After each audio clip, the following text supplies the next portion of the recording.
MAGA world is melting down over Bad Bunny, set to perform at the Super Bowl halftime show tomorrow. Donald Trump claimed the performance will, quote, sow hatred.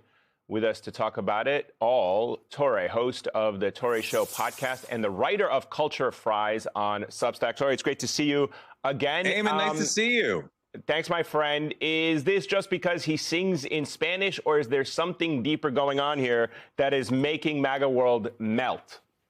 I think that this has become a discussion, for them at least, about what it means to be an American. And they look at the Super Bowl stage in particular as this sort of central American moment, as if that should be reserved for a white heartland sort of person who is central to MAGA-ness, who is you're probably going to see on the TPUSA side stage if they actually pull that concert off.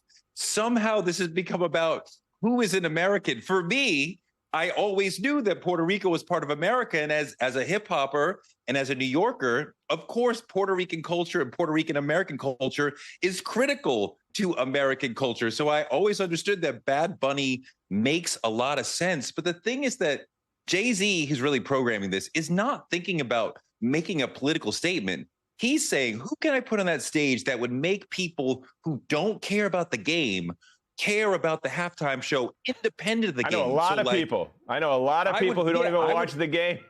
I would watch the game regardless. My wife doesn't care about the game, but she wants to see Bad Bunny, right? Like people and all the NFL Spanish language fans, right, who live in America. But of course, they want to grow the game. They want to play games in Mexico City. They want to play games in London. So this leads toward that.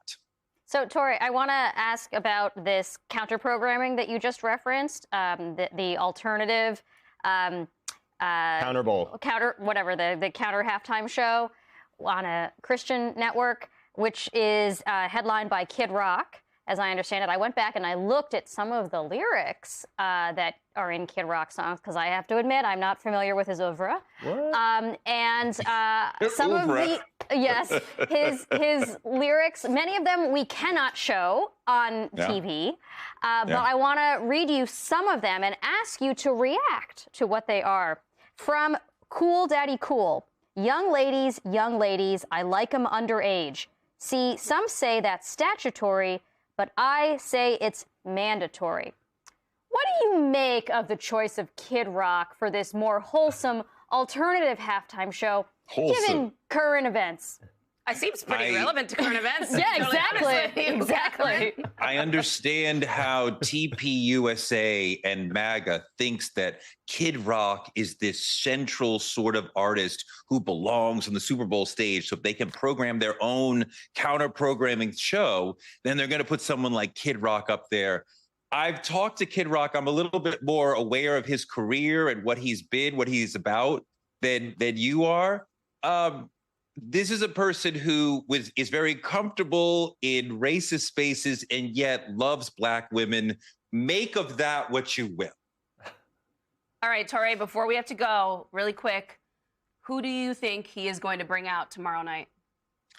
I don't know. I just hope it's not Drake. As long as it's not Drake, we're all good. I want to see him wear the dress and honor the LGBTQ icons he wants to honor. Maybe bring some of them out. Beyond that, as long as it's not Toronto, I'm happy. And also, I got to tell you that regardless of what he does, Bad Bunny does, you know that MAGA world is going to be pushing out all that Kid Rock content. So I'm just warning everybody, your feed's going to be just swarmed with Kid Rock content. Because if it's one thing MAGA world does, it's just flood us with all this crap all the time. Here's the thing, though. I think the haters are going to watch it. Yeah. Because they're going to want to react to it, find something to criticize, be mad about. Torre, good to see you. Thank you. Thanks, Torre. Thanks, guys. Bye.